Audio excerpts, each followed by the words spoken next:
paano palitan ang registered mobile number or yung email address ng SSS account. Umpisahan na natin. Magbukas ka lang muna ng Google Chrome, tapos i-search mo SSS login, tapos ito yung tatype natin. O kaya dumiretso ka na lang sa member.sss.gov.ph. Enter mo na yung username and password mo, then tap mo na yung sign in. Ngayon, may dalawa kasing option dito para makapag-login. Isa is yung OTP. Since nawala yung SIM card ko na to, ito na lang yung option ko, yung time-based one-time PIN. So tap lang natin yung get PIN. Hinapi ko na yung 6-digit code na nandun sa authentication app ko. Tapos nilagay ko na dito. Then tap na natin yung login. Okay, so hinto muna tayo dito. Kung wala ka na access dito sa SSS account mo, hindi ka na makapag-login, hindi ka na maka-receive ng OTP dahil nawala na yung mobile number mo. Tapos wala ka rin gantong 6-digit PIN na nanggagaling sa 2FA authentication app mo, itigil mo na yung video na to. Ang natatanging paraan na lang para ma-recover mo or mapalitan mo yung mobile number ng SSS account mo is kailangan mong pumunta ng SSS branch. Sundin mo na lang yung video number 76. Okay, dun naman sa mga may access pa, kung nare-receive mo pa yung OTP ng mobile number mo, so login lang tayo dito. Pero mas maganda, asikasuhin mo din tong time-based one-time password or yung 2FA factor authentication.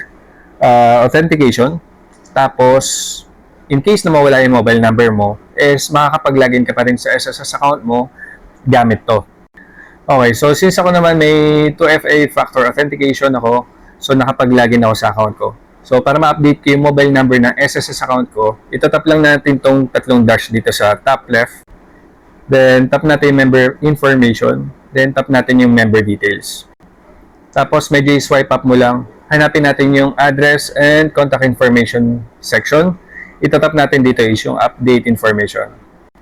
Okay, may limitasyon kung ano yung pwede lang natin ma-update. Itong mailing address, foreign address, telephone number, mobile number, at saka email address. Pagdating sa SSS number, yung mga nandito, ng mga details, kunyari may problema ka sa date of birth, home address, date of coverage, member's name, and ang paraan lang para ma-update yan mga to is kailangan mong pumunta ng SSS branch, sundin mo din yung video number 76. Since ako naman ang papalitan ko is yung registered mobile number ko and may access naman ako dito sa SSS account ko, lalagyan ko lang ng check to, tapos ilalagay na natin yung bagong mobile number natin. Kung hindi mo na rin na-access yung lumang email address mo dito, yung naka-register dito, lagyan mo lang ng check yan, tapos ilagay mo na yung bagong email address mo. Hindi pa yun tapos, kasi may ma-receive naman tayong email from SSS, kailangan natin i-click to. Ayan. Bali, ang laman kasi ng email na to, this is to acknowledge receipt of your email for updating of mobile number. Please click here to confirm your requested change. Kailangan mo i-tap yung here para ma-confirm yung pag-process ng mobile number, ay yung change of mobile number. Nung tinap ko yun, ito yung lumabas, tinap ko lang agree. Pero kasi hindi ganun lang dapat yung lumabas.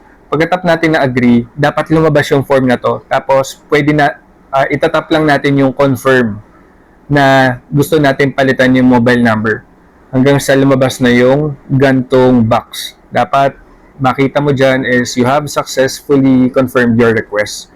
Tapos, after 2 calendar days, from confirmation date mula sa araw ngayon is mapapalitan na yung mobile number na nakaregister sa SSS natin, eh may matatanggap din tayong email ulit galing sa SSS, yung PDF copy ng updated personal information natin ng SSS account natin. So, pwede natin i-check dun sa spam or junk folder in case na hindi natin makita dun sa main inbox ng Gmail account natin. Paano ba mapagana itong time-based one-time PIN na to? Bali, itatap naman natin is yung mukha mo sa top right ng web page. Okay? Tapos, pag-tap mo nang nasa top right dito, hanapin mo to. Set up time-based one-time password. Itap lang natin yan. Ito yung lalabas dito. Since ako naman is meron na akong 2FA, two-factor authentication code na nandun sa Avira password manager ko. So, kaya ganito na yung lumalabas. In case na nawala ko yung account ko, tapos kailangan ko i-reset ulit para magkaroon ako ng bagong code. So, kailangan ko mag-send ng email sa usap tayo at sss.gov.ph, tapos magre-request ako na i-reset yung time-based one-time password ko dito. Kung in case na hindi ka pa nakapag-setup, bali, hindi ganito itsura niyan. May mahabang code dyan na nakalitaw, tapos ikakopy natin yun. Tapos meron pa dyan, tingin ko may blanco dyan, kung saan natin i-enter para i-verify yung code na makikita natin dun sa 2FA app. So ako naman kasi ang gamit ko is yung Avira Password Manager. Tapos nag-handle kasi siya ng mga two-factor authentications ng kahit anong mga websites na may ganong security. So dito sa loob ng app, ilang beses ko na rin naman sinabi itong Avira Password Manager. So, ayun. Tap lang natin authenticators. Tapos, ito kasi lahat ng mga accounts ko nandito. Tapos, itap lang natin yung plus sign dito para mag-add tayo ng bago. So, i-add natin yung SSS time-based one-time password.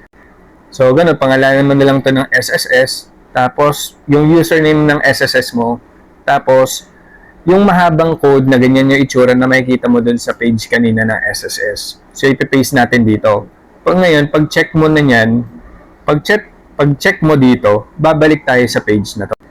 Ayan. So, may makikita ka dyan na 6-digit number na from time to time nagbabago-bago.